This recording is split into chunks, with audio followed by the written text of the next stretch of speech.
ಬಳ್ಳಾರಿಯಲ್ಲಿ ಜೂಜು ಅಡ್ಡೆ ಮೇಲೆ ಅಲ್ಲಿನ ಜಿಲ್ಲಾಧಿಕಾರಿಗಳು ಪೊಲೀಸರು ದಾಳಿ ಮಾಡಿದ್ದಾರೆ ಅನ್ನೋದ್ರ ಬಗ್ಗೆ ಮಾಹಿತಿ ಸಿಗ್ತಾ ಇದೆ. ಬಹುತೇಕ ಕಡೆ ಈ ಜೂಜು ಅಡ್ಡೆಗಳು ಈಗಲೂ ಕೂಡ ನಡೀತಾ ಇರುತ್ತೆ. ಹಾಗಾಗಿ ಈ ಬಗ್ಗೆ ಖಚಿತ ಮಾಹಿತಿಯನ್ನ ಆಧರಿಸಿ ಪೊಲೀಸರು ಹೋಗಿ ಆ ಜೂಜು ಅಡ್ಡೆ ಮೇಲೆ ಬಳ್ಳಾರಿಯಲ್ಲಿ ಆಗ್ತಾ ಇದ್ದ ಜೂಜು ಅಡ್ಡೆ ಮೇಲೆ ದಾಳಿ ಮಾಡಿದ್ದಾರೆ. ಕೌಲ್ ಬಜಾರ್ ವ್ಯಾಪ್ತಿಯ ಮನಪ್ರಭಾ ಪ್ರಾಜೆಕ್ಟ್ ಕಟ್ಟಡದ ಮೇಲೆ ಖಚಿತ ಮಾಹಿತಿಯ ಮೇರೆಗೆ ಮಧ್ಯರಾತ್ರಿ ಈ ದಾಳಿಯಾಗಿದೆ.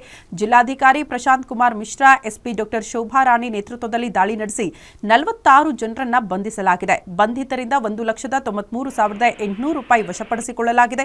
ಜೊತೆಗೆ 38 ಮೊಬೈಲ್ ಫೋನ್, ಮದ್ಯದ ಬಾಟಲ್ಗಳನ್ನು ವಶಪಡಿಸಿಕೊಳ್ಳಲಾಗಿದೆ. ಕೌಲ್ ಬಜಾರ್ ಪೊಲೀಸ್ ಠಾಣೆಯಲ್ಲಿ ಈ ಕುರಿತು ಪ್ರಕರಣ ಕೂಡ ದಾಖಲಾಗಿದೆ.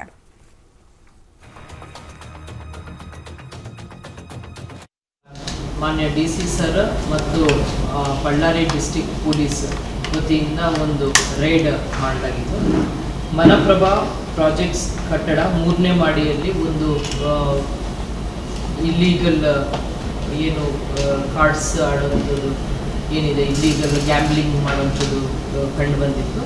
ಇದರಲ್ಲಿ ಟೋಟಲಿ 46 ಜನನ ವಶಕ್ಕೆ ತೆಗೆದುಕೊಂಡು 1,93,800 ರೂಪಾಯಿ ಹಣವನ್ನು ಮತ್ತು 53 ಇಸ್ಪೀಟ್ ಎಲೆಗಳನ್ನು